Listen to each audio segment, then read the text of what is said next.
And I just turned around and I hauled ass out of there. I was done. I wasn't dealing with that. The hypocrisy of the cult is one of the things that turned me away the quickest. When I turned my headlights on, it turned and looked at us. And one of the things I remember the most were the eyes were glowing red. I see an orb of light. It is just circling these steps like it is waiting for me. And he begins to tell them that he saw a UFO. They're basically like, what are you talking about? That's 7 foot up on a tree, peeking around it. And that's where I saw the top of the muzzle, nose, and the eyes. As soon as I made eye contact with this thing, it felt like death. Welcome back to Tinfoil Tales. I'm your host, Brandon Wright. Tonight we're going to be joined by my guest, Kevin and Bret. They are from the Astral Traveler Institute. They reached out to me a while back. Come on here and talk about some astral projection and traveling through the dreamscape. So I definitely wanted to talk with them. Before we bring them on, if you've ever had an experience or a story you'd like to share and you'd like to be on an episode of Tinfoil Tales, there's a couple things you can do. You can either send an email to tinfoiltalespodcast@gmail.com, or you can go to tinfoiltales.com and go to the contact section. Either way works for me. So just make sure to reach out and we will get something scheduled for a future episode. If you'd like to help the podcast out, please share it around. Word of mouth is one of the best ways of helping the podcast out. You can also help by leaving a 5-star rating and review wherever you listen to Tinfoil Tales at. Just make sure to click the 5 stars and helps me fight the algorithms. If you do not enjoy hearing all the ads on the episodes, you can become a member of the Patreon. For $1.99 a month, you get early access to all the episodes, and they're all ad-free. Over 2 months worth of content on there for you before anyone else gets a chance to listen to it. You can also get exclusive content available only on the Patreon. For more information about that, please check the show notes. You can follow me around on all the social medias. And if you're interested in some Tinfoil Tales wares, make sure to reach out and I can get something to you. We're going to go ahead now and dive into the conversation with Bret and Kevin. So sit back, relax, and enjoy the show. I'd like to take this time to welcome my guests tonight, Bret and Kevin. Thanks for coming on here and talking to me. Thanks, Brandon. Hey, thanks for having us. Yeah, not a problem. Would you like to let the audience know a little bit about yourselves? Yeah, I'll go first here, Bret. Sure. So my name's Kevin. I'm one of the co-founders and coaches at Astral Traveler Institute.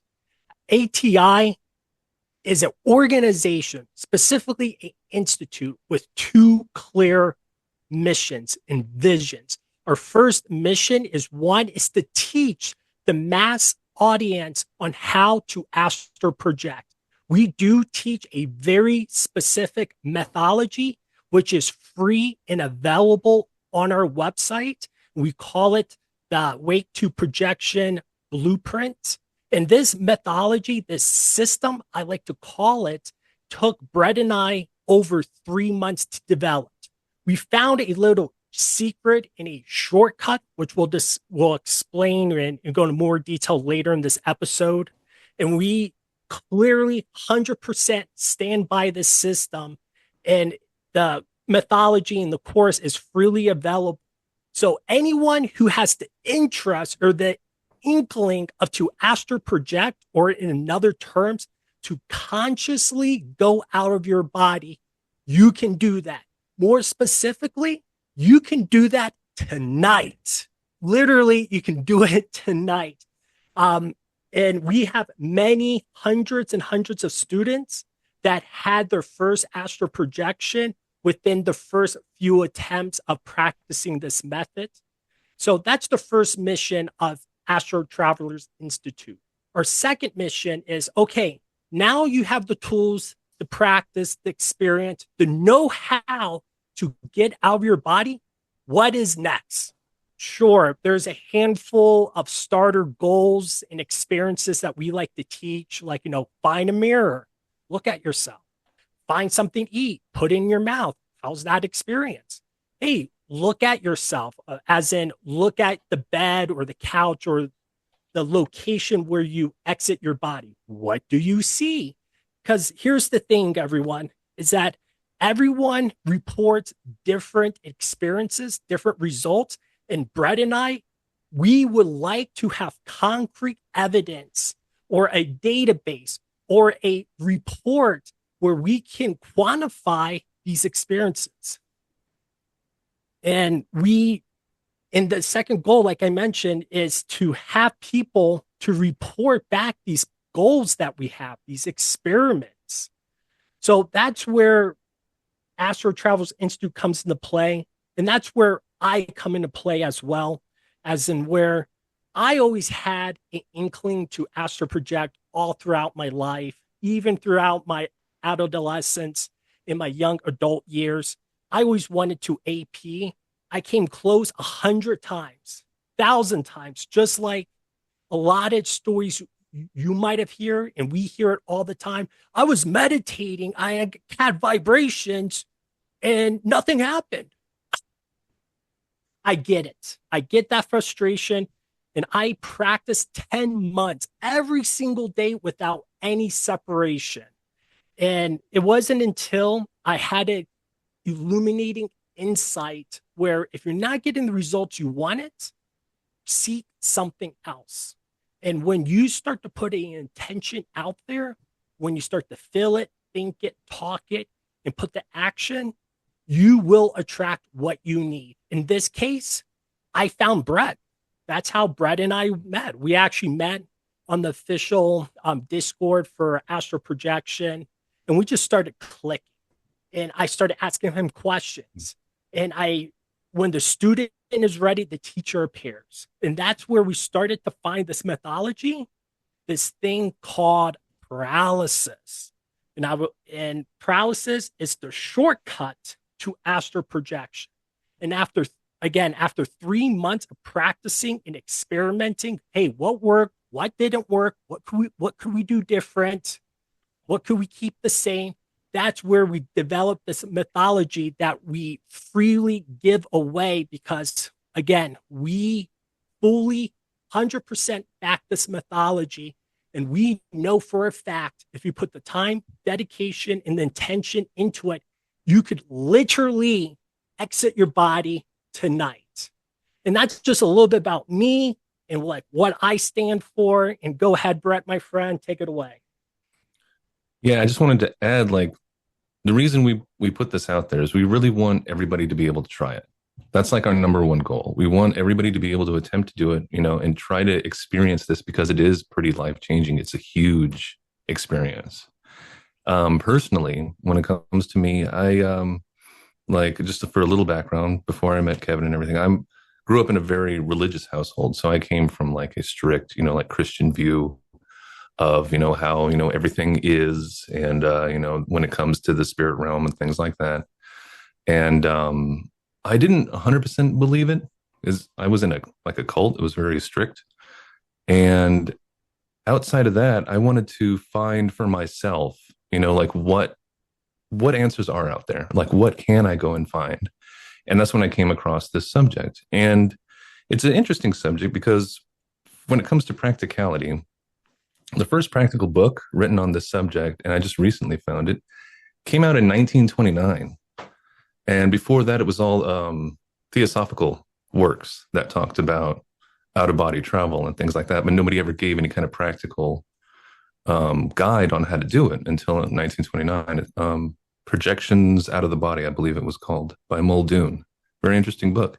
But in the last 100 years, it hasn't really changed, which is interesting. And like, to me, that lends some credence that there is something going on because people are still doing the same things and getting results from it. And so I got into the subject.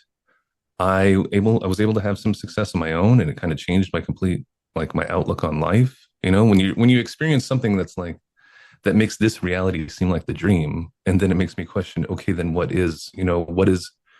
are we from? What is reality then? Mm-hmm. And that led me to I've been involved in there's a subreddit, Astral Projection, in their official Discord for several years now. And that's where I met Kevin. And yeah, like you said, we hit it off and tried to make a website because we wanted to show people the practicality in it. And that you don't need gurus. You don't really need like all these spiritual teachers. You don't need to like fasting or like specific diets or chakra work or energy work. You don't really need those things because you already come with everything that you need to be able to do it. This is a natural process, something that you can naturally do. We believe that you do it nightly. You're just not aware of it usually. So that's a bit about my background. Now, before we dive into it, I feel like just to try and explain things a little to the audience, the astral plane, Mm-hmm.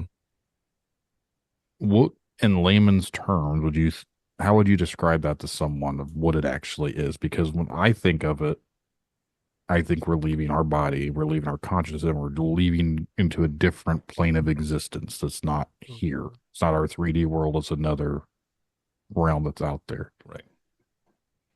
Is Right. that how you would interpret it?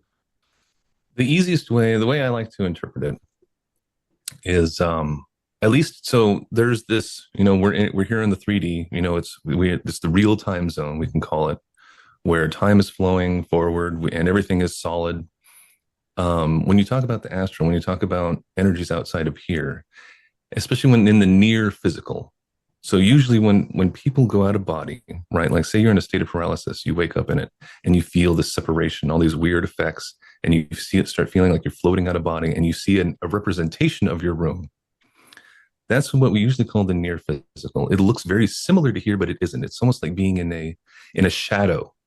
Like if the energy of this physical universe cast a shadow outward, the near physical could be experiencing that shadow. Like it looks like, there's buildings from here, but like people aren't here, like some furniture can be moved around. Like we don't really know why, those little differences.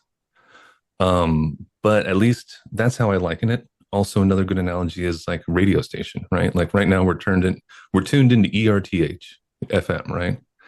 And when you go to sleep and when you go out of body, you're turning that dial and it's weird sometimes too, because some of the exit effects almost sounds like you can hear different frequencies and like almost radio static and things like that. And as you're moving, you turn that dial and each, other station is like a different, I wouldn't say a different reality, but it's almost like a gradient of energy. And each one of these slices is slightly different. And as you go farther out, right, like you're moving in whatever 5D, as you go farther away from the physical, the less that it looks like here and the more strange it's going to look until it's completely something else. And if you move away from that, the same thing's going to happen. As you move away from the energy, it's just everything kind of slowly morphs and changes. Mm-hmm. So that's to me the easiest way that I would explain it.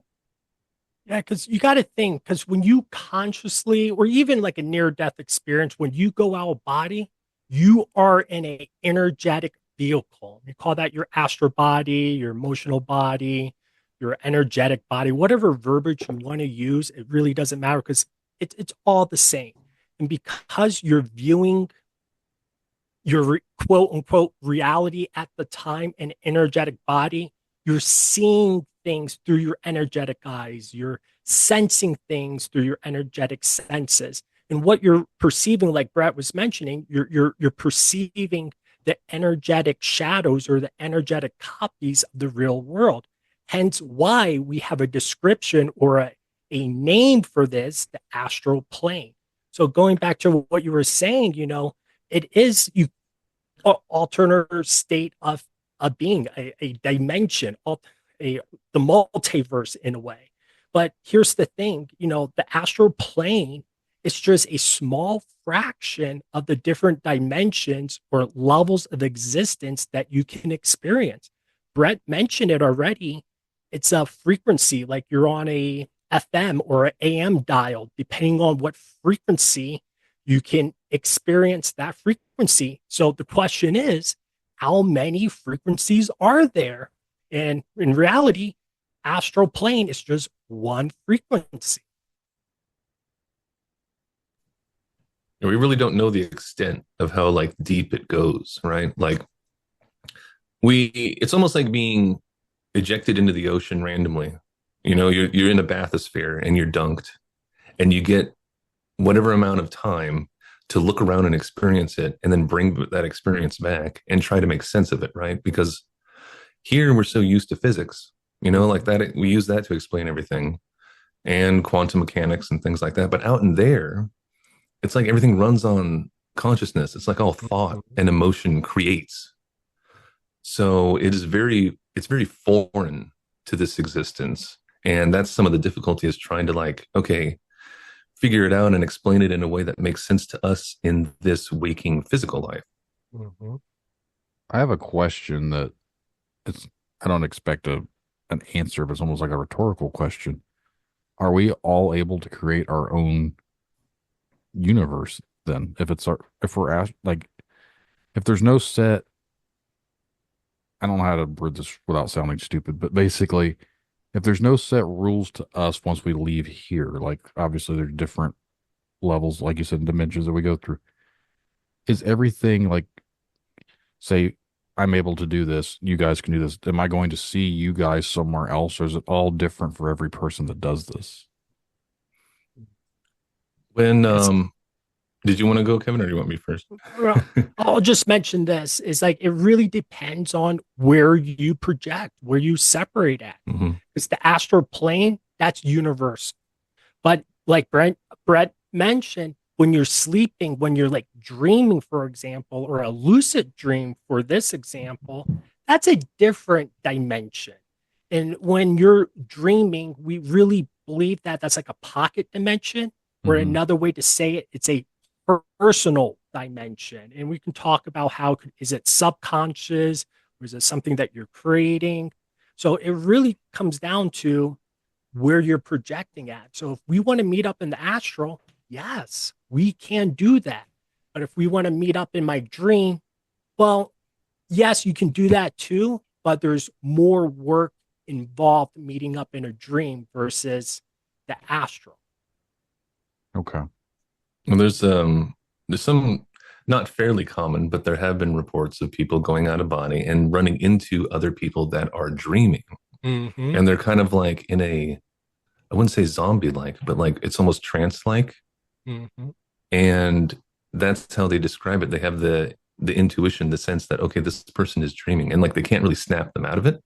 So the hard part, like if we wanted to meet up, I mean, the logistics are really tough, because it's like, I don't know how to get to your place. I've never seen you in real life. And then you have to line up the times, and that's not really going to work because time moves differently there. It moves way faster.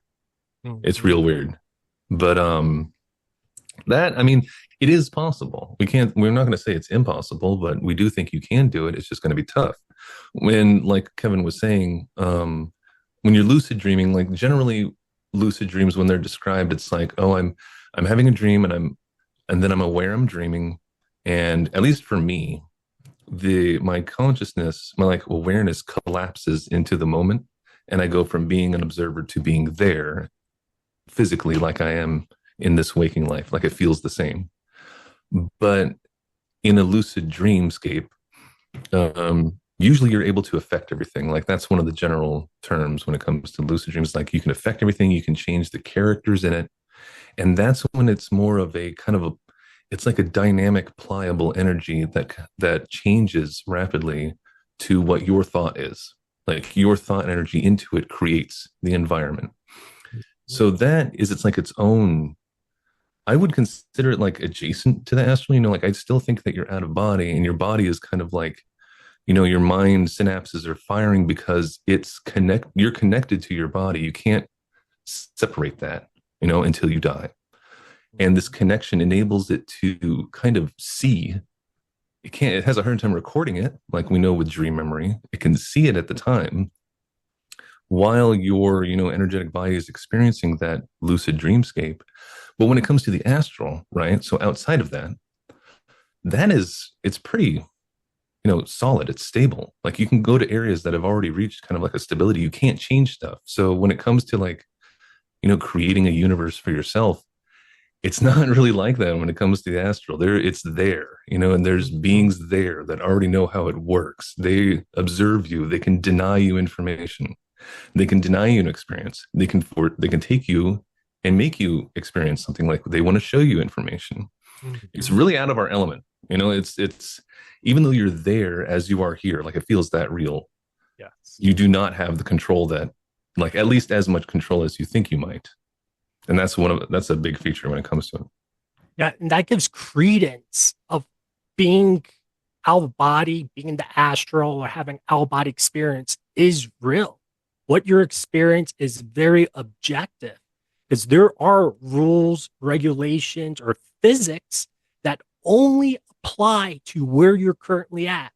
Brett just mentioned it. When you're in astral, it's a totally set of physics than it is in real time zone or in real life or in body. And comparing that to a dream, dreams have its own set of physics that are different than from real time zone and the astral plane. So experiencing these different dimensions and they're not the same just gives credence. What you're experiencing is real and it's factual to what you are doing. I'm thinking, like, for me, just to relate this, when I have dreams, I don't remember them often, but the ones that do are the ones that usually, like, there's something weird about them. Mm-hmm.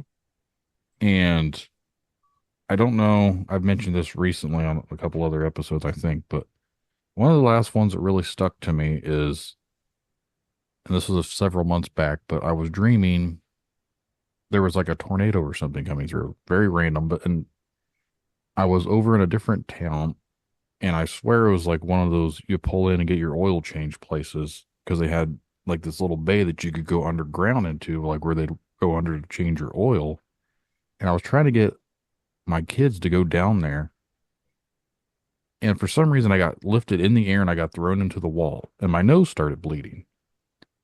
I woke up, didn't think of it. That was a weird dream. Later that afternoon, I'm at work. I'm in my office that I was at.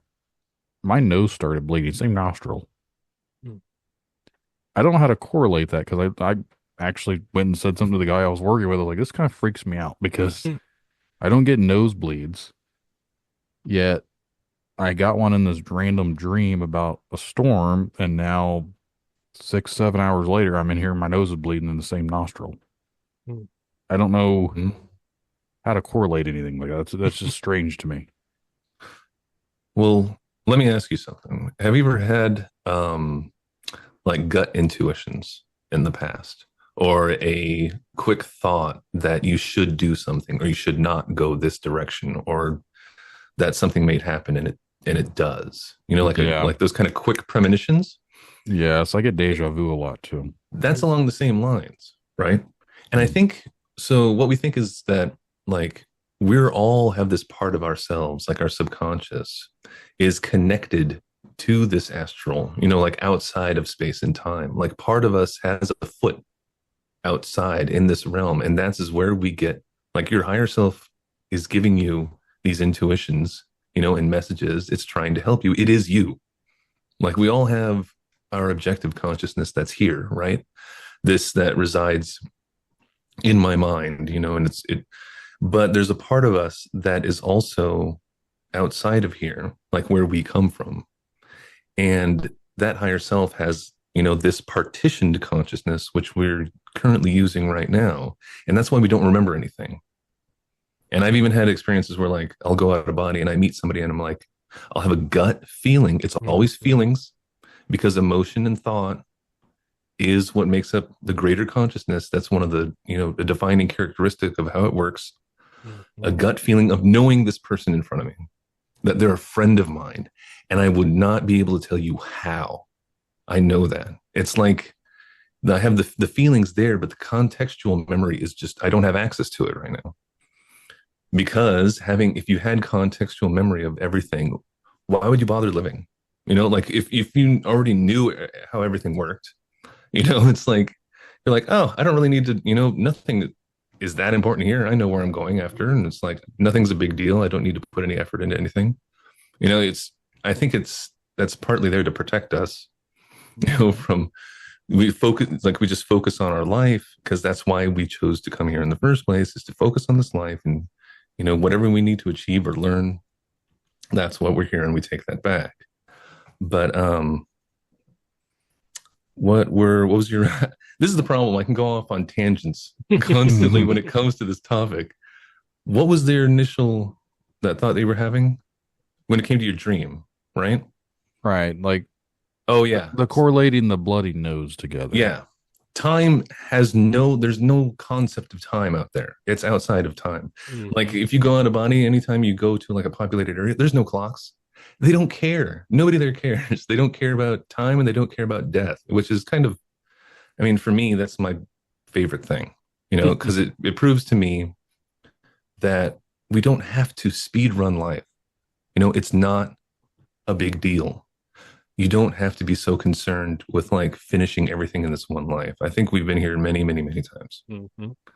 And, if time isn't a problem and death is a problem, then you have all the time to accomplish everything and learn everything you want.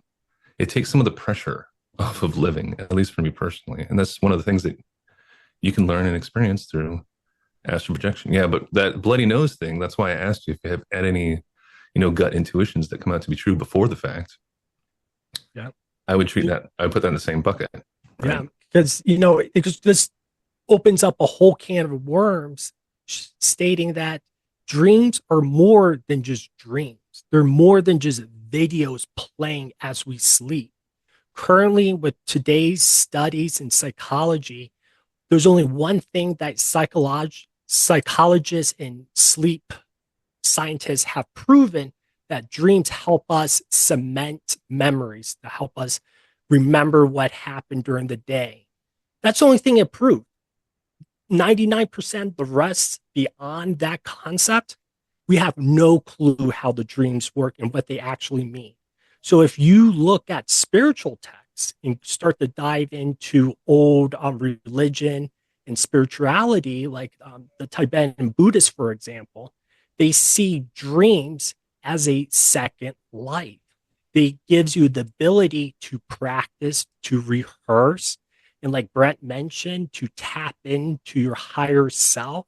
It's just another form to gain those illuminating insights, to gain that experience that goes beyond the human body. So the mind doesn't know what's real and not real until you make it real. So those experiences you experience during dream state, or while you're out bodying the dreamscape, whatever verbiage you want to say, it's all the same thing. You're practicing, experiencing, and even having premonitions of what could happen in the future. So we're experiencing something in real life that you experience during your dream state is a correlation of what you experienced during dream was real. Was there a lag or a delay from the physical body experiencing? Maybe, maybe not. We can never be too sure. We can only hypothesize and speak about our experiences. And what you experience in dream is a real correlation to your physical life, and being tapped in, being plugged in, being tuned to these frequencies that we cannot see does not mean it's not there, because it's always there and always affecting us, regardless of your religion, creed, race, belief. It's there. And we are spiritual beings having a human incarnation. If everything's energy, I'm energy, your energy, we're that rock in the corner's energy, my house is energy. We all can be connected to the same energetic field. And now we're talking about quantum physics, unified theory. But I'll just shut up here, because again, Brett and I, we can keep talking, but right. Everything's energy. Other tangents endlessly. Yeah. We can go on with this. Another other thing I was going to mention about dreams is, like, when we're talking about recalling dreams, like sometimes I'll have dreams like that where it's daily life stuff. Like if anytime I have, my parents' house, my family in it, like previous jobs, my church that I grew up in, usually when I have stuff like that, I'm like, okay, after the fact, I'm like, that was most likely I'm in a dreamscape where I'm processing some, memory or thought, something to do. And it could be weird, but when those characters are in there, I kind of think that it's like, okay, this is my subconscious doing something. Mm-hmm. Most of my dreams, though, like 80%, are like way weirder than that. I'm pretty sure, like this, I feel like I'm observing most of the time my higher self as they go about their daily business in whatever astral realm, like whatever the heck they're doing. And like none of it makes sense to me because I have no memory, right? There's no, I can't relate to anything, right? Because it's all I have is this daily life that I know right now. So I have no idea what the heck they're doing, but it's like, usually what gives it away for me is huge architecture. There's crazy buildings, really high ceilings, tons of people everywhere. I didn't make these people. There's tons of them. And I've gone lucid several times where I have the awareness, collapse into the moment and I'm able to ask them things. Mm-hmm. And then they respond to me. And, if it was just a lucid dream, I would expect some information, something. Sometimes they're like, no, we can't. We're not allowed to tell you. And that's one of the things that reinforces it to me. It's like, okay, not every time when I'm dreaming, it's not all in my head. Sometimes, if it's not my subconscious, I'm out observing something else. It's just that you don't usually remember those. I wake up a lot, so I tend to remember them. And there was another thing I read that was really interesting, and I need to find it again.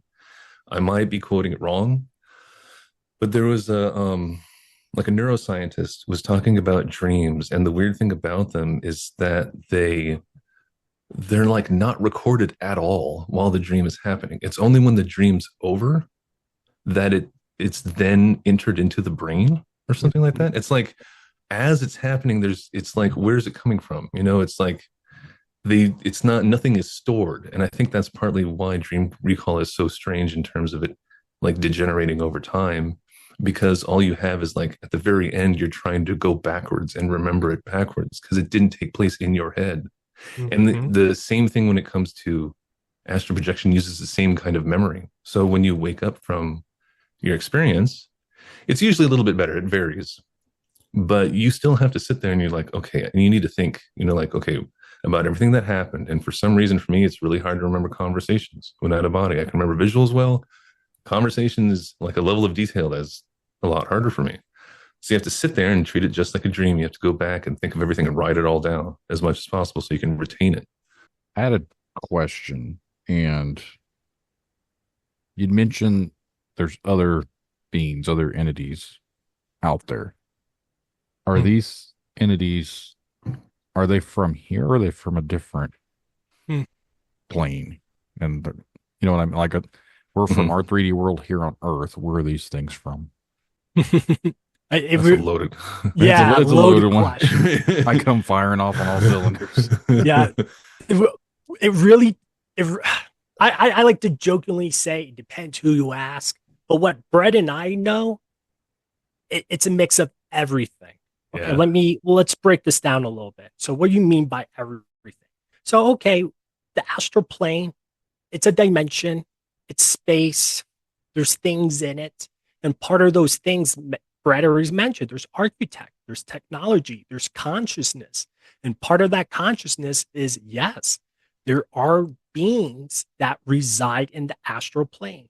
Okay, so there's beings. What kind of beings? Well, there's good beings, there's bad beings, there's beings that never incarnated into a physical body. There's beings that will try to suck your energy because, again, everything's energy. And when you're an astral, you are energy. And there's beings out there that feed off of that or like to divulge into that energy. And that brings up another subject of why you need to mind your thoughts while you're an astral, because what you think you're going to project, and what you project you're going to attract. So besides that, there are beings that did live. They were from Earth, they were from other planets, other dimensions, and they do reside on the astral. A good example of this is, we hear like psychic mediums and ghosts and that kind of types of entities. where are they talking to? Who are they talking to? These spirits, these ghosts, these psychic mediums, where are they connected to? And we can say they're connected to the astral plane. That is where they're getting their information. So when we go to like a haunted house, for example, and there's an intelligent entity that's responding to our prompts and interacting, we can say they are on the astral plane communicating to us. So I personally experienced not people, but a person who actually died, a family member who died here in the real world. I was in the astral and I met up with that person, and that person was telling me things as a conscious entity, was nothing from my unconscious. They mentioned a couple things about what happened in real life. I mentioned a couple things in what happened in real life, told them I love them. We hugged and we moved on. So yes, you can find people that died who passed over into the astral. And this gives us another topic. How come they're still there? How come they didn't go to a different plane, like the angelic plane of existence? Why didn't they incarnate into another physical being? So yes, there are different types of beings and entities that you can meet up, interact, and they have modems just like you, but they are intelligent.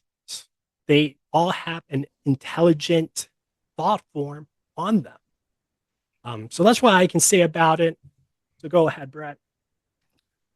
Well, Kevin mentioned thought forms, and I think that's a huge topic when it comes to other entities, outside of this physical existence.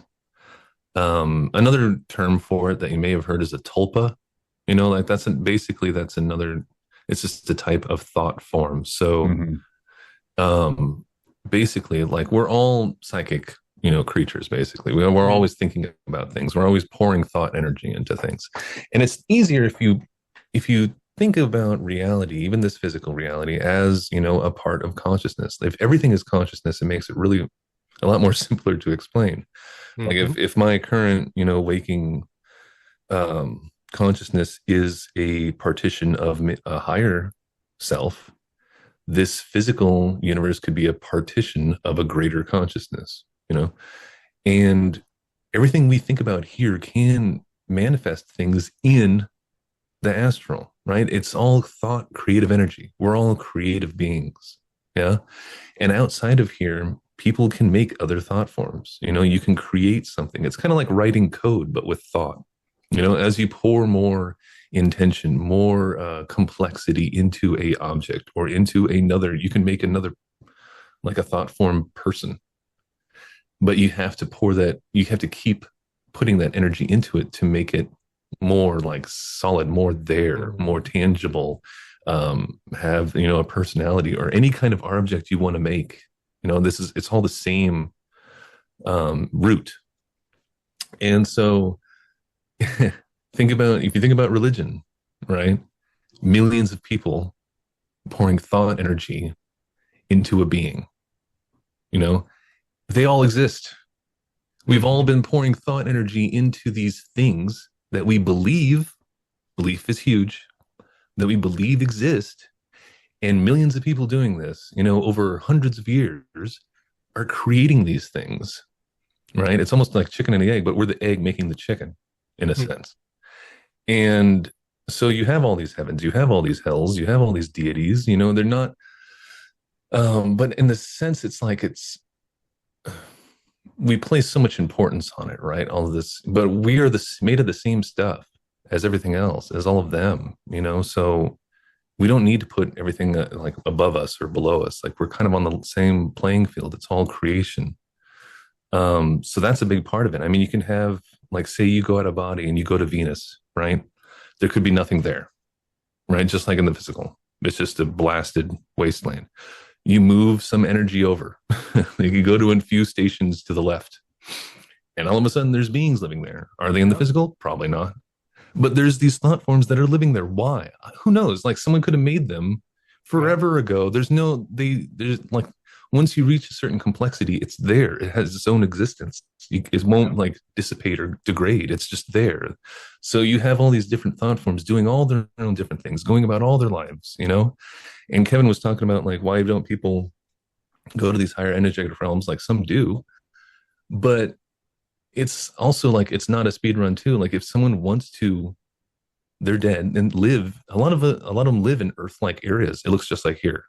Maybe a little bit like the architecture is a little bit stranger. I mean, there could be things like, I mean, I went to a place that was like, it was like a party dimension. It was like Jersey Shore dimension. There was just like bars. It was like spring break 24/7 there. And then everyone was partying and drinking. There was like a tower that had all these arches in it for the purpose of flying through it. It was like an obstacle course for flying because you're not tethered to the ground. You're like an energetic being. You can zoom around. It's fun. So when it comes to entities, there's the gamut. It's hard. Like if people believing in a boogeyman, there are boogeymen. Mm-hmm. Like we were talking about negative entities, right? Since I mean, there's no food for sustenance. It's all energy and emotional energy. You know, it's like Monsters Inc. where they're trying to scare people in order to get a rise out of them, and they feed off of that, the difference in emotion, that emotional energy, the different frequency vibrations. Exactly. Yeah. Yeah. They like that gives them some kind of nourishment. We don't know how, but I mean, I've ran into one true one, and I've ran into like illusions that weren't real. It was more like the area reacting to my state of mind at the time. But in the end, it wasn't that big of a deal. It's like you just learn from it. The worst that can happen is that you wake up, and this is a huge thing too. Like people are freaked out. It's like, what if I get on? My silver cord is going to get severed, and I'll die. And then, or like a demon will come and possess my body. None of that's going to happen. That's all BS. It's all urban myths. The worst that's going to happen is you wake up. Period. Mm-hmm. You get freaked out, you get momentarily scared, you get jolted or whatever. And you're like, oh, you wake up. As soon as you think of your body, and it's kind of a bummer because like you can be out and exploring and you're having a fun time. The second you think about home, you think about your body in bed, anything related to waking life, it starts the process. You start tunneling and you get pulled back and you wake up. Mm-hmm. And even if you don't think about it, sometimes it's just, time's up and you get yanked back. So it's not that dangerous, even if there's weird things out there. Yeah. It's not a big deal, but that is a huge question. Sorry to take so long. It's just that whatever can exist almost is, if someone's dreamt it up in the past, and there could be things left over that people, have made thousands of years ago that are still running around and have their own, existence in life and their own motives and agenda and stuff like that. How much that they can affect us, I don't think it's that much personally. But I just want to say this on Bret's points. How we know this is true about thought forms? You think about it, and eventually give credence to it and energy and substance, and boom, there it is. Think about cryptids, like Slender Man, for example. I know like 50, 60 years ago, Slender Man wasn't a thing until more recently. And we have videos, pictures of Slender Man and these other cryptids that are more new and modern. Why is this? Because someone told a story and now everyone's thinking about it because everything's energy and consciousness flows with your intention. So if everyone's attention is on Slender Man, you start to give substance to this life form, and one day it becomes real enough where you can start to see it here in the physical. Bret and I, we mentor and coach a lot of people. And some of the people that come to us, they're like, hey, I want to create this environment that I can interact with. And everyone has a different environment they want to interact with. One that comes to mind is like the Skyrim game, medieval times. And there's people that came to us. I like that time frame so much. I want to concentrate and build my own medieval village, my own medieval world, and I want to go in there and explore it and interact with it. So it's a true concept that people will learn astral projection just solely to build a thought form and interact with it. It's crazy, but that's what you're into. more power to you. Like a whole Minecraft version. 100%. 100%. You mentioned something and you went the cryptid route. So this is where I'm going to go with it. A lot of people see a lot of things, and you went Slender Man. Slender Man was basically a creepypasta that was created, and now people are reporting seeing it. Same thing with people that talk about seeing rakes. Rakes were basically versions of pale crawlers, and again, those are creepypastas. Yeah. But it's basically like an egregore, or as you call it, a tulpa. Yeah. Yeah. I've talked about this before. Like, if you give so much thought and energy to something, of course, you're basically, if we are in a world where our energies and thoughts are be able to manifest something, we're making these things more visible. So when people see these things out there, are they actually seeing the real things, or are they seeing something that's manifested because of the thoughts that everyone else has had into it? Because for me, it's like people are seeing something. Mm-hmm. But it doesn't make any sort of sense as to what they're seeing. So I don't. Oh. It's like, are these things actually here and they're interacting with people? Like, where do they go when they disappear? Back to the astral. Yeah, that's what I think too. Like Brandon, when you were talking about, or at least when I watched that episode, and you were talking about the cryptid you saw on the road, right? This wolf-looking thing, and the part that really grabbed me was when I think you were in the truck and you saw like a larger blurry like form that was moving, and that thing came out of it or something like that, right? Like it morphed into it as it was moving forward.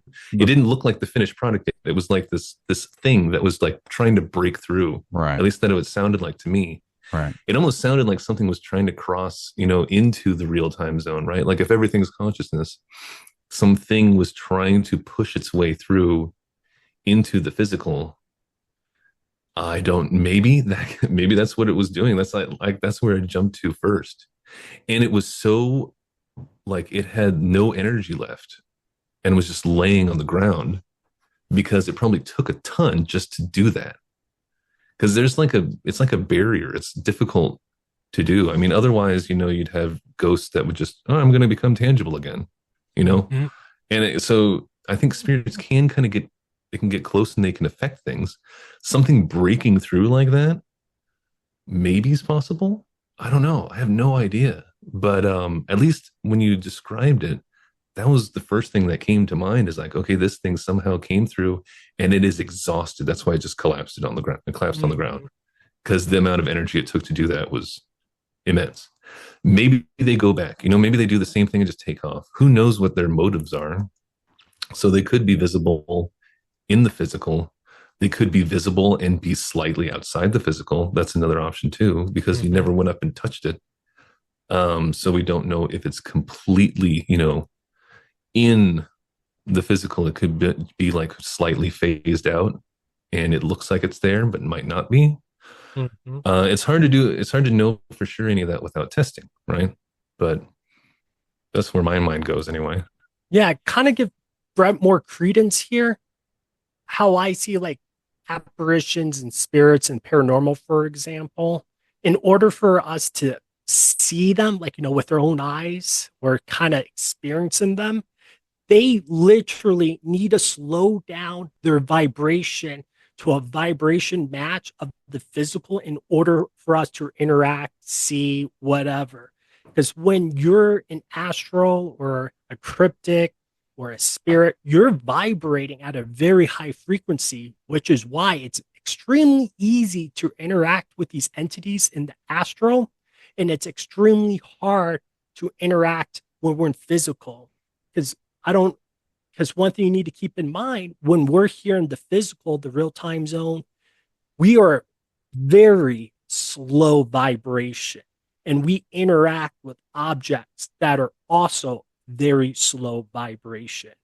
So in order for us to interact with something higher, one of two things needs to happen. One, we need to raise our vibration to match that, or two, they need to slow their vibration to match us.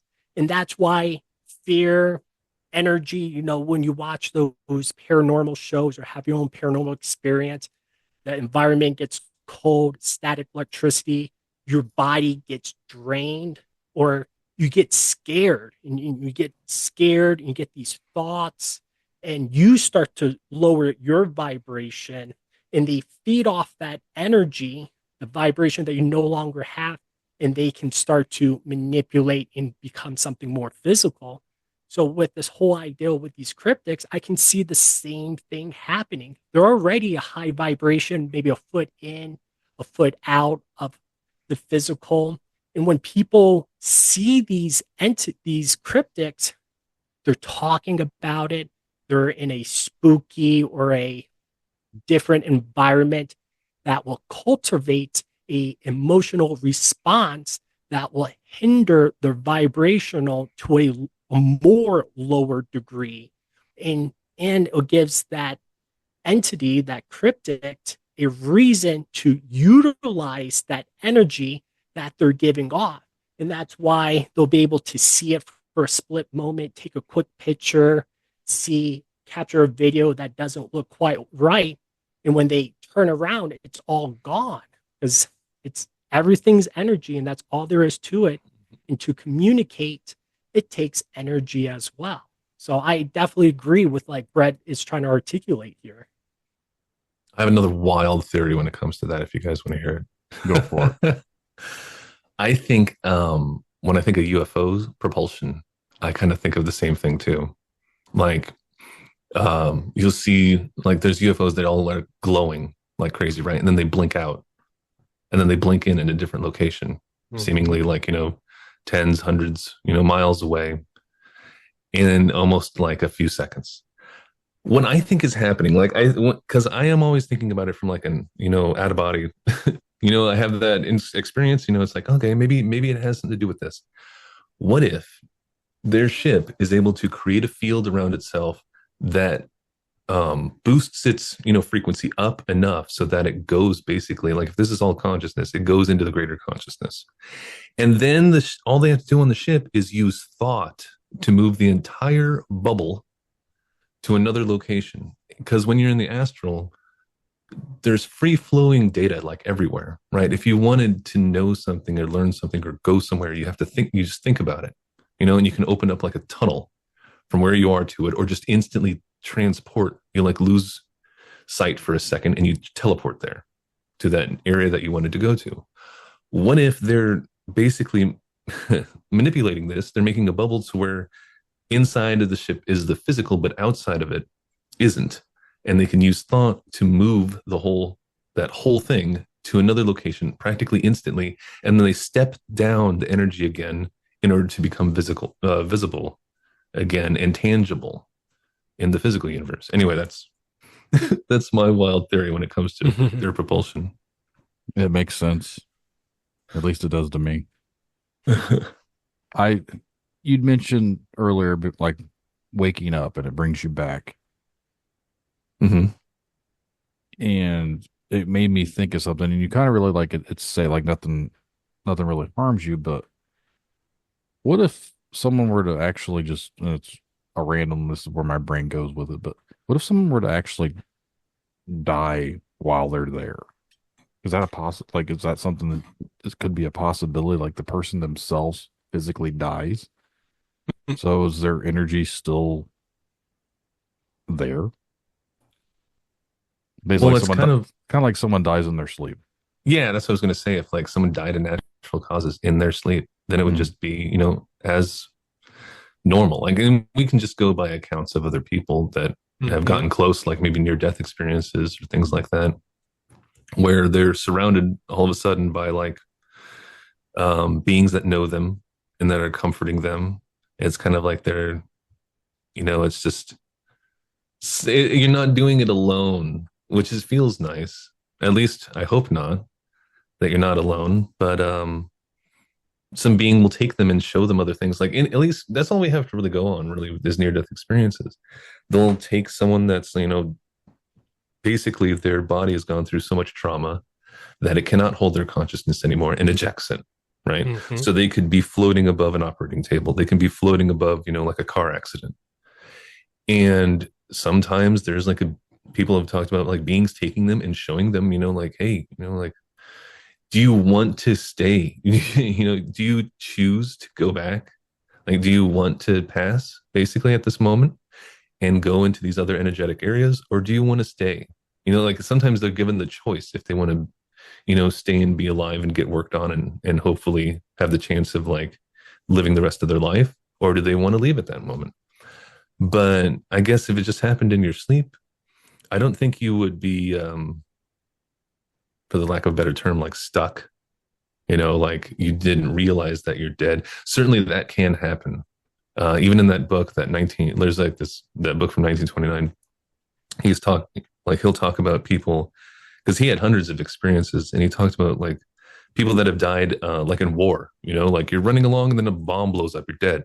And it's so instant that the person is still running in the astral, basically, like the astral shadow version of that area it could look exactly the same, because I've projected into my room that looks exactly the same, including the light and everything. So they could just be running along and then be confused as to what the heck just happened. Like there's a lot of people that seem to be in that kind of state of mind in these earth-like areas in the astral that could be dead, but not realize that they're dead. Maybe their life is slightly different, because they can still do the same things. It's just that they haven't fully put like the focus into it and questioned it, right?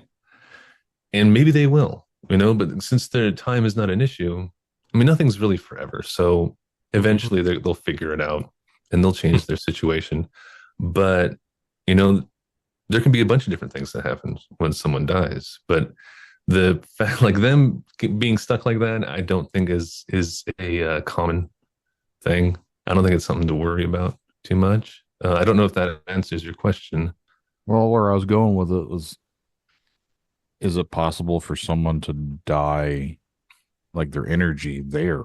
I know you can't really kill energy, but like, if something happens to them there, what happens here physically to them?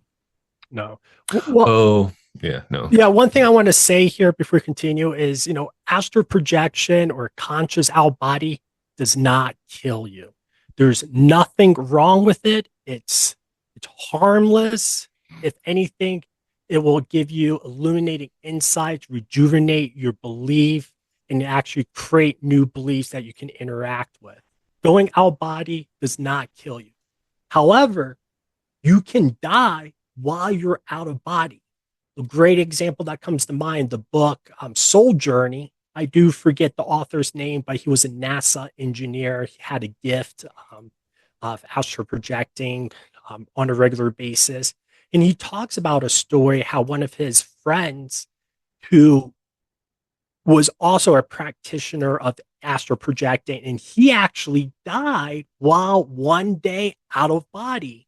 Well, of course, we assume he was out of body because it was during his practice and whatnot. And like Bret said, the astral plane is where we pass through when we die. You can stay there, you can go elsewhere, you can get reincarnated, whatever the case might be. But when we die, we go through the astral plane. So when you're out of body and your physical body dies, you just can't come back to body. But like Bret mentioned, I'm sure there was entities guiding him, talking to him, letting him know, hey man, you can't go back to your body because it's no longer functioning, but you were already here to begin with, so you have nowhere else to go. So let's continue this process of exiting the mortal coil. So that's what I want to say about it. AP's totally safe, totally fine. It does not kill you. When it comes to your energy self, though, like Brandon, I think you were asking basically, like, can it die or be destroyed? And we don't think so. Like we haven't seen any, encounters from people or anybody talking about that yet. It seems like we're practically, just immortal. Yeah. I don't know. Some people talk about like a source, kind of like a source of creation, basically like a God, a loving source of creation that maybe you can be like absorbed back into and become one with. I have no idea. But at least it doesn't seem like there's a way to be destroyed or anything like that. So I don't think that's, at least I'm not worried about it. Yeah. When you Because talk there's about energies, and I think like you mentioned like static and this, and for me, and this is woo factor for a lot of people maybe, but there's a very simulation type of a thing to it. Like it's almost as like you said, a creator. It's almost like everything is by design. Mhm. And we're able to go to these different realities, like these different dimensions, but we're stuck back here. Like when we wake up, we come here. So we're able to travel through like the dreamscape through our minds and everything. The consciousness is able to travel. But physically, our bodies are like programmed to be here. That's where I don't, it's almost like, and this is a rhetorical question, but it's like, what's the point? Like if we're able to do all this stuff, why are we like drones here, or like the meat suit that we get stuck to? Yeah. that's the $1 million question. Hmm. And depending on who you ask, it comes down to their belief, and that's their answer.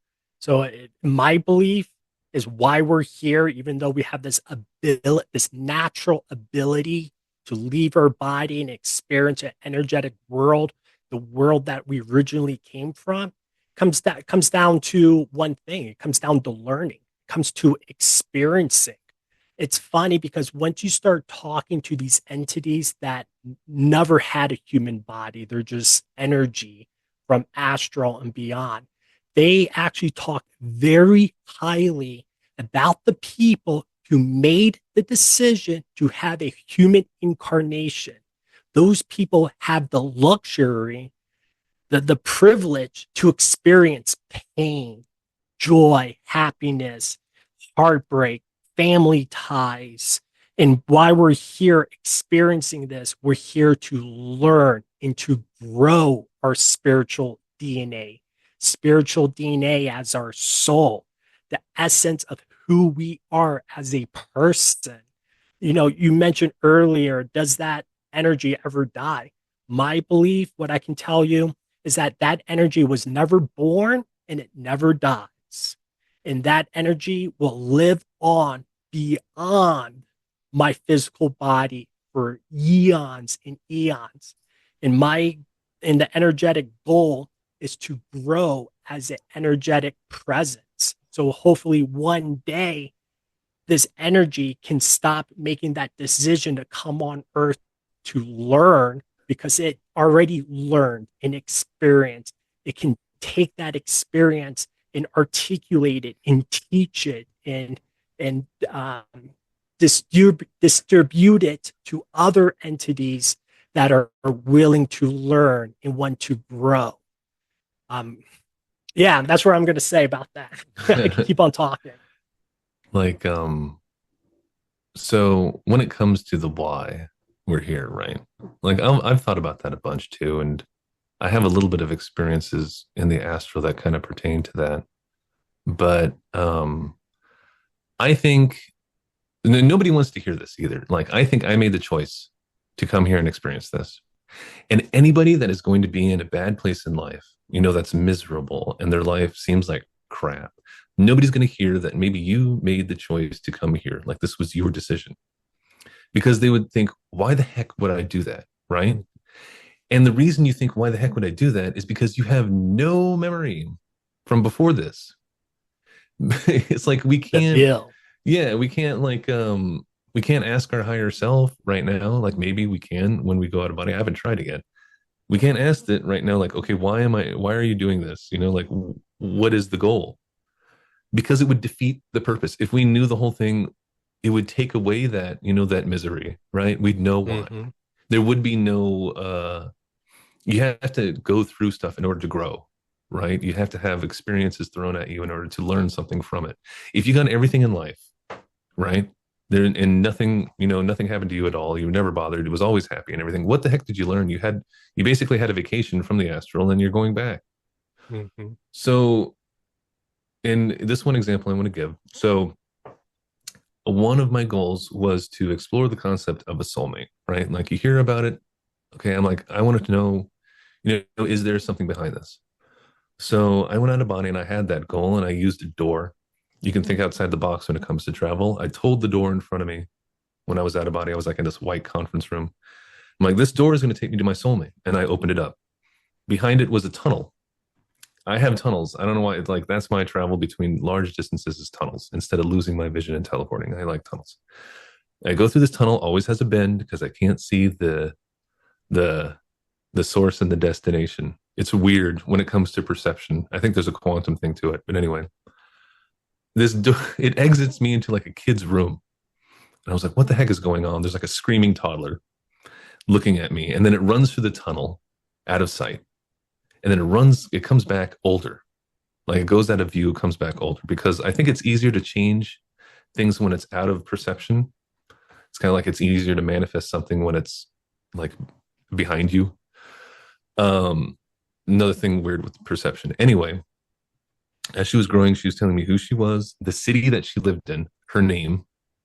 She's currently alive doing her own thing. Like there's her own separate life, And what she did later on in that experience was show me some of her past lives. And I was super confused at the time because I'm sitting here looking at her and she's changing into these other people and they were all awful people. They're like depressed junkies, like addicts, stuff like that. And they were just like, they seemed miserable. And then she changed back and she was so happy, like that she experienced these lives. And at the time, I'm like, really? You're my soulmate? Like I was questioning, like, why the heck would you do that? And then after that experience, I was thinking about it. And then I was like, wait a minute. They took pride in what they were showing me. It was like an achievement. Like if you ever play a video game, there's achievement, like some people are achievement hunters, right? They want to do and they try the hardest things because it's like, okay, 0.00001% of people have done this. What if some of that is what we're doing? Like we put ourselves through challenges and come through them, and we take something back with us. I personally think that empathy is a big takeaway from life because like say you want to learn a language, right? What's the easiest or quickest way to learn a language in the shortest amount of time is immersion, right? Because you're forced to. You have to learn in order to survive in whatever country you move to in order to learn, right? So we're moving into this really intense existence where we're forced to adapt quickly. And I think through all these struggles, we gain the experience of having lived through something difficult. We take that with us. It becomes a part of us. We gain more compassion towards other people, other beings. We gain more empathy. We come back here and part of that is still with us, right?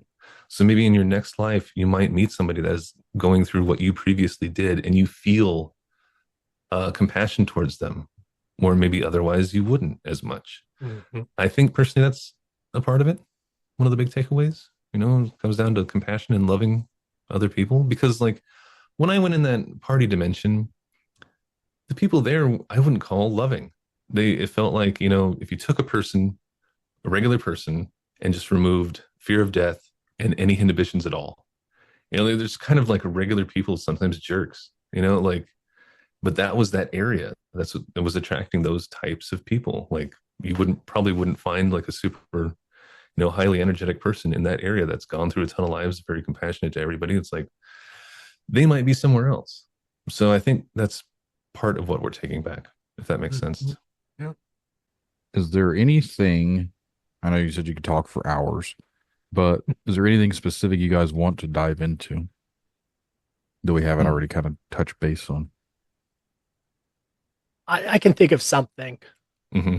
If you want to oblige me here, Brett, as well. Sure. It kind of goes back to the entities. Throughout my experience with projecting and my out-body experience, one thing that a lot of people don't talk about until you start talking about is this concept of your astral double, your energetic copy, your astral copy. So what the heck is that? We already talked about thought forms and different entities and deceased loved ones. One thing you'll start to notice is that you will find people in the astral that are your friends, family, acquaintances, coworkers. You're an astral, they're there. You talk to them, they'll talk back. And one thing Brett and I like to do is just ask questions. That's how we can learn and start to dissect of what the hell is going on here. So, and you start to ask questions to them, and they will respond with very specific questions, very specific answers. And when I started to interact with these type of entities, had no clue who I was talking to. I remember in my early days of projecting, I was talking to a friend, and I was like, hey, friend, I'm talking to you right now. You're not projecting. You just told me you weren't projecting. What about my friend who's in bed sleeping? He says, you're right, Kevin. Your friend is sleeping in bed, and I'm here talking with you. I'm his astral copy that he projects into this plane that has its own identity, its own consciousness, but I'm not that person. I'm a copy of it. So it's not like my friend who was sleeping is controlling this person, and when he wakes up, he'll like remember it or not remember it. And when I heard that, I was blown away. So a few nights later, I projected again, and I have multiple experiences. In one experience, I saw my parents, and they looked young. My mom looked like she was young, and my dad looked like she was young. And I specifically asked them, "Hey guys, you guys look young. How old are you?" My dad said, "Oh, I'm 28." Without skipping a beat, 28. My mom said she was 19. I wake up later that day. I asked my parents, "Hey, when you guys dream, how old?" And I said dream because I didn't want to say, "Oh, when you project." And we just discussed dreaming is a form of projecting. When you dream, how old do you see yourself? My mom was like, "Yeah, about 19." My dad was like, "Yeah, late 20s. I would say 28." Blown away. Now that I got more experience and more confidence that my friend told me the truth, that there's this astral copy, I started to ask my wife personal questions, health questions, relationship questions. And my wife even told me, she supports me in my practice and says, "Hey, Kevin, ask my copy this specific question and let me know what they say." I go project, I ask health questions, relationship questions. And when I come back, I told my wife the answers without skipping a beat. My wife is like, "Yep, that's true. Oh, I always thought about that, but I never verbalized it. But you telling me it just confirms what I'm thinking is true, and I need to act on it." And now that Brett and we coach and mentor people, we have people that come to us and like, "Hey, I saw my friend. And it wasn't my friend. It was like a intelligent energy of my friend. And he started telling stuff about me, about my friend, and it was all true." So these concept of the astral double is real. People ask us, prove to me that astral projection's real. Prove it to me. I'm going to write a number next to my bed, and I want you to project into my bedroom and tell me what that number is. One, if everyone's been listening, you don't always project into the real time zone, and that is a bad experiment. What we often tell people, what is an excellent or a good experiment, go seek out your spouse, seek out your child, seek out someone you know, and ask them personal questions and come back and get that information verified. And again, I love this concept so much because one reason I project is to get insight, to get knowledge, to use this knowledge in the physical form to alter the results I'm currently getting, obtaining the good I'm currently seeking. And when I can go out of body and ask questions, get knowledge about my relationship from the higher self, maybe from the consciousness. We're still debating where that consciousness is coming from. There's a great book called Astral Dynamics. They talk about the astral copy as well. And his theory is that, when we sleep, when we're out of body, we upload or download a copy of who we are. And that copy is segmented from the physical copy. So that copy has its own identity, its own memories, and its own actions. So when they integrate back into the energetic body integrates back to the physical copy, it has no recollection of what happened that night, what conversations it had. And people who want to practice and have their own experiences, don't be afraid to approach people that in real life in the astral plane. Start to ask them questions about yourself, about them, about future events, or commonality topics that you typically interact with the person. Because this is one topic hardly anyone talks about, is that you can literally interact with copies of people and get real world knowledge. And I just want to bring that up, fellas, because it is a fascinating concept, and it really changed how I see astral projecting and how I integrate this knowledge back into my life to get different results for the good that I am seeking. And it's just phenomenal. It's just phenomenal. I encourage all you guys to do it. Yeah, personally, like one thing I wanted to iterate to people that are interested in this is, especially when it comes to people trying it out for the first time, or even people that have tried it a bunch and haven't gotten anywhere. I was talking to like a student today, so this is something important because it comes up a lot, and I wanted to get it out there. The majority of the work comes from you mentally. That's going to be like 90% of the work. It doesn't matter what kind of technique you use. The techniques and stuff haven't changed much in 100 years. And even in that first book on the subject, he's talking about what I'm going to stress about right now, and that people always stress, is it comes down to your intention, your desire, consistency.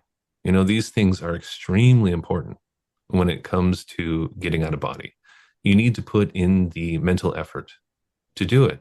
And it doesn't take that much, but it does take consistent mental effort. You have to not have any subconscious roadblocks in your way that keep you from being able to perform it, right? You can't have, if you just have like a subconscious doubt that it is even anything, you're never going to experience it, because you are preventing yourself in the first place, right? And that's why I mentioned, like in the beginning when we talked about like, say like, oh, you need to have you need to do chakra work, you need to do energy work, you need to do like specific diets and stuff. If you believe in any of that, it becomes a requirement due to the belief in the first place that is coming from you, right? So remove those roadblocks from yourself. Me and Kevin were just regular guys. Like I didn't do any of this stuff. I came in it cold, and I basically did affirmations because I was training my subconscious, because your subconscious does the majority of work, to do this for me, right? Because if your subconscious knows that you're not really putting in much effort, it's not going to put in much effort. It's like working out any kind of skill or muscle, right? You don't go into the gym expecting results on day one. What we teach, what we provide, like the tools, we try to interrupt your REM cycle in order to give you a better chance of going out of body in a shorter amount of time. That's the only kind of, cheat and workaround that we can think of, right? We're trying to wake you up in that paralysis state. But outside of that, you still have to, before you go to bed, you think about astral projection. You think about what your goals are. You drill it into your head that this is what you want, and you're not going to stop until you experience it. That's the only time it started working for me. Doesn't matter what technique you use outside of that. I had to get to the point where I'm like, okay, I was doing these affirmations, nothing was happening. I'm like, I don't care what I see. I don't even care if I die. I'm going to be doing this. And after that, it got the message, because I had that internal knowing that it's happening for me. You have to take away, it's kind of like a genie wish, right? You can't say, oh, it's going to, or like someday. It'll run a mile with that. So you have to be very consistent in that it's happening now and you want this now, right? You have to keep that intention and desire, and you have to keep doing that. Because if you take breaks, it starts slipping again. It's just like, exercise. It's just like a skill. You don't use it, you lose it, kind of thing. And I'm human. It happens to me too. I'm trying to get back on that wagon as well. I'm putting in the work again, and it feels like, okay, I have to start a little bit back because it's been a while. I have to brush off the dust. Unlike Kevin, who's just a pro at it every week. Oh, too kind. But basically, I just wanted to put that out there. It's that like your subconscious, the mental work is most of the battle, right? 100%. Because in a lot of things in life, we kind of put obstacles in front of ourselves without really knowing it. And this is another one, and it even exacerbates that fact because it's such a huge part of it, right? So go in with open eyes, an open mind. Know that you can do it because you already are every night anyway. Mm-hmm. You want to be aware that it's happening. That's the huge thing, right? This is something that you need. If you make it a need, it's going to happen real quick, right? It's almost like you're manifesting. It's like you're changing future probability states in your favor. Like your subconscious knows that this is what you want. It'll get out at night when it's driving and you're observing, it'll get out of the driver's seat and let you observe. It knows this is what you want. So it's going to let you do it. Right. That's what my experiences felt like. I went out of body. It's like, I'm being observed. In the first few ones, it's like, when we were talking things being out of phase, I'm like, okay, something is there and it's watching me. I can feel it. I have eyes on me. If you guys ever felt, feeling of being watched, you probably are. Even it's something invisible, maybe. Something was there. I couldn't see. It was watching me, and it was just kind of keeping tabs. It knew this is something that I wanted. And it's like, fine, all right, you're doing it now. And then in one of them, I met my guide. My guide took me to that, party dimension. Here you go. You wanted an experience. Go for it. Have fun. And it ditched me there. But I still got, like it accomplished my goal. I wanted to go experience something. So that transcends, that information, that want will transcend into the astral. It'll make all these other parts of you aware that it is something that you want. You just have to keep consistent with it. Amen. I was going to say this will be the selling point, but I think you kind of hit it everything with that one. Where can everyone find more information about all this and where you teach us at and everything else, where they can contact you? Well, our website, astraltravelerinstitute.com. That's where we have all of our information. We have the blueprint, wake to projection blueprint there. It's close to the top of the page. It's completely free. It has all the tools you need. We also provide a timer that we've developed you use in the process. In the early morning, it's based on the wake back to bed technique, which is a known technique. It's one of the easiest and most reliable. We've adapted that, and we've provided a tool that helps facilitate an easier time having projections in the early morning. And I mean, it doesn't disrupt your sleep cycle. We're not asking people to be up for hours and then go back to bed. You just get up, you go back to bed, you turn this on, you have those intentions as you're falling asleep, and it tries to get you into a state of paralysis so that you can get out. And this is what we're trying to make it easy for everybody. We want to make it practical. And that's our mission, It's like one day we want something kind of like MUFON, where it's like someone can search for experiences and they're able to, bring up a bunch of experiences that people have had on like a database. We want to be able to have like monthly excursions, like for members, for people that are serious in it, that want to contribute to pushing the knowledge about this forward, right? We want to be able to like give a target to a bunch of people, and they go and try to get us as many impressions as possible, because it's the only way is for when it comes to science, that we're going to progress with this. Yeah, that's our mission. Kevin, you have anything else you would like to add, please? No, you nailed it, Brett. I just want to say, everyone's drawn to astral projection for their own reasons. And we know of the method that will take most people out, relatively quickly. And it's, in my opinion, it's the easiest. It is a shortcut. So if this topic gravitates to you and resonates to you, don't be afraid to try it, to have your own experiences, and don't get discouraged if nothing's happened, or you tried in the past and nothing happened for months and weeks and years. Nothing happened. It will happen, and it can happen. And you have a inherent ability to do it. You just need the proper education to pull it out of you. And we're always available in the Discord too. We have a Discord link there as well. If you want to join that, ask us questions. Also, we'd love your feedback. If you go through the blueprint, you have any ideas on it, you have any feedback relating to it, you can also email us at astraltravelerinstitute@gmail.com. Any links that you guys have, please send me an email and I'll copy all those for the show notes. Sure. Well, guys, it's been a pleasure talking with you. Thank you so much for having us here. Appreciate Great. you. It was tons of fun. Thank you. Yeah. Thank you, guys. And for anyone out there listening, make sure to check it out. But we're going to wrap this one up. So thanks for listening. Thanks to Kevin and Bret for coming on here tonight. Check you on the next one.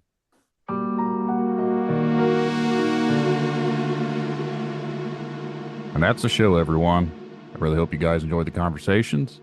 If you would like to be a guest on Tinfoil Tales, remember to send an email to tinfoiltalespodcast@gmail.com or go to the contact section of tinfoiltales.com. Just get your message to me. We'll get something scheduled for a future episode. And just remember, the truth lies in the stories we share, the connections we make. Stay curious, stay open-minded. Thank you all for joining us on this journey. And until next time, keep questioning, keep seeking, and keep exploring the unknown. Good night, everyone. Tinfoil Tales in the headphones. Yeah, it's time to rock. Got a story about a cryptid creature. Let's take a walk. Bigfoot, dogman, they're out there in the dark.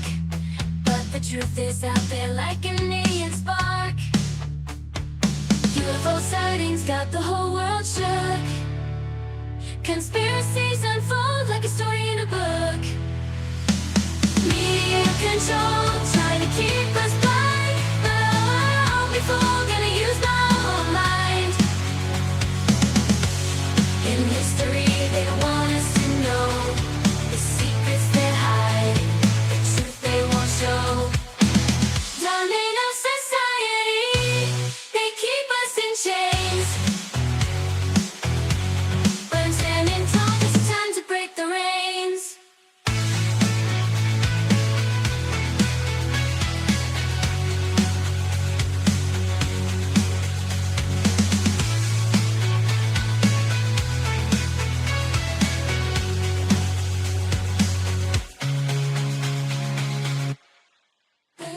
Control, trying to keep us blind. But I won't be fooled, gonna use my own mind.